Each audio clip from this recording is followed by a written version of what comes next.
Hey, good afternoon. Bob, Trade Genius here. It's the 18th of April. Having a very good day today.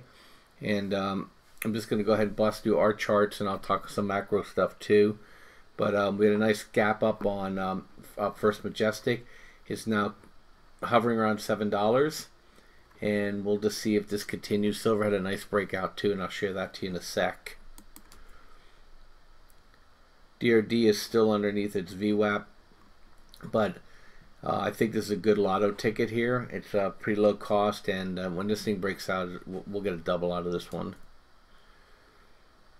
Okay, we bought Freeport-McMoRan, and we just had an incredible move on it. We bought it at 18.13. Now it's at 19.14. We moved our stop up, and our stop's right here now. And a nice trade for us. And it's getting close to here where I may take it out as a target too, but it won't do anything more to it today. We'll see if we continue tomorrow, if they start trying to bring it back in. I point out GDX. I don't have it at the moment, but I'll be getting ready to buy it again if it comes back down to the VWAP. Gold broke up a little bit. Hecla had a nice pop today too. Looks like some end of the day selling here. People are nervous about holding the metals and miners. I am not. These things are going to rock and roll, and I've been patient with them, and we're just going to grind higher on these. I'm not going to bail out on the silver miners that I own. I think we're going to be well rewarded this year on them. So IWM is getting close to nosebleed levels. I think because of the OPEX this week. Tomorrow I'm expecting probably some weakness in the market. We'll see what Friday brings, but we push pretty hard, pretty fast here, and I think we're getting to a point where things are getting a little bit overdone on the bull side. Okay, remember I was talking about this one, a little lithium stock that I own. This is more of a long-term play. I think we'll be well rewarded. This one just tuck away and bought 1,000 shares and just leave it be and take a peek at it from time to time.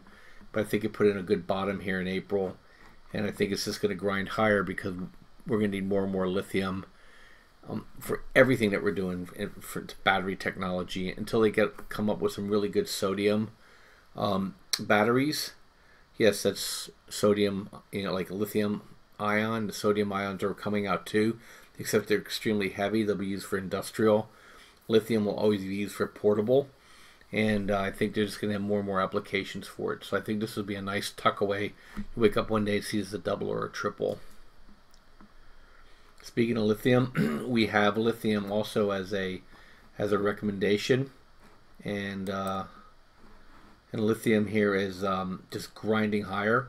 We're going to move our stop up to here, and I'll put that out overnight. But another winner for us. Everything we own today is up. I mean, and good percentage wise too. Looks like they're trying to get back a little bit here on the miners here for Nugget. Be interesting to see how this goes. Everyone that's been sold off has been bought back. I wouldn't be shorting this yet if you're looking for like to short an ultra. I think the move is becoming more secular than secular here with the miners, so I think you'll get burned. Watching Nvidia here, it's I keep Nvidia up here because of the crypto side. I like to watch it. I have no trade in it, but it looks like it's trying to recapture this level here too. But it gives me kind of a pulse on some of the other things that are going on in the crypto land. Qs are getting to the point of overbought too. Excuse me. Silver, massive breakout, nice gap up, and the short interest on this thing is absolutely obscene, and they can lose control of this thing pretty fast. So you can see silver just go, and all the miners will just run right up there with it. That's why you have to hold some. I think this is more of a longer term move than just a trade at this point. I think SPY's stalling out here a little bit too. And we've had a good 2 weeks kind of trading in and out of them with puts and calls. I'm neutral right now. I have to wait and see what tomorrow brings. Maybe day trade to the short side. but I think we're pushing up into nosebleed levels also with SPY. This has been a pretty big move, and I think they're exhausting all the avenues of driving it higher. Okay, we have Square. We bought it at 49 2 days ago. Moved the stop up, and it's just going really well. It's defying what's happening to the other financial stocks. Again, this has a little bit of a crypto flair to it. That's why I like to watch it. And so far, so good on this trade. So another nice trade for us. This is the VIX. I think this thing probably popped it for now. I'm looking for it to settle back down. And then I'm actually looking for SVXY to start grinding, almost like they did in 2011. And nothing spectacular, but you'll see this thing probably double by June, unless we get some sort of craziness in the market. But that's my expectation. Okay, Southwest Energy, if you don't own it, I suggest you buy some. This thing's going to pop 50 cents to $1 here. It likes to do that. It's been consolidating on high here. This test down confirmed there's buyers, and you'd be smart to have some and hold some, because I think this thing will go to 5 to 550 here in a week or two once it breaks out. Okay, that's the over 200. We had a nice push on UGAS. A nice push on UNG, but it's starting to push back down to flat. And I think that's pretty much it here. Oil's just been a beast, absolute beast. That's what's telling me there's something going on with currencies, that all the commodities are getting bid, and that's been my mantra this year, is that people are going to be shifting from financial assets to hard assets, from the banking sector to the non-banking sector, which is gold, cryptos, and then food.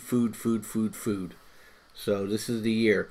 Russia's absolutely has their surplus for grains is gone.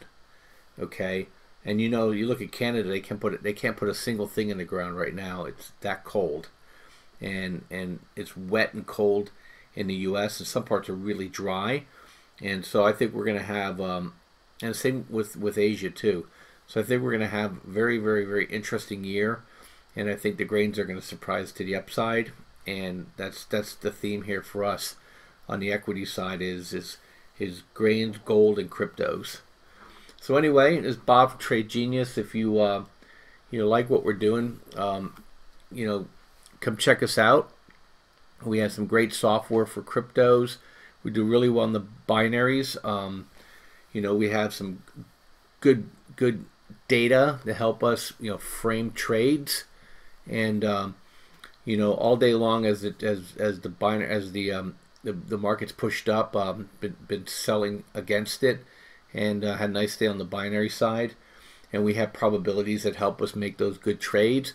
Phil also has some great stuff on the forex side with binaries, and then we have crypto software, and we actually have software for the futures to help you with both binaries and trading the futures. We called out a couple futures trades in the chat room, and just to help people make money a little bit every day. But check us out, TradeGeniusAcademy.com, and we have a lot of tools and great support and community to help you. Thanks for listening. Bye-bye.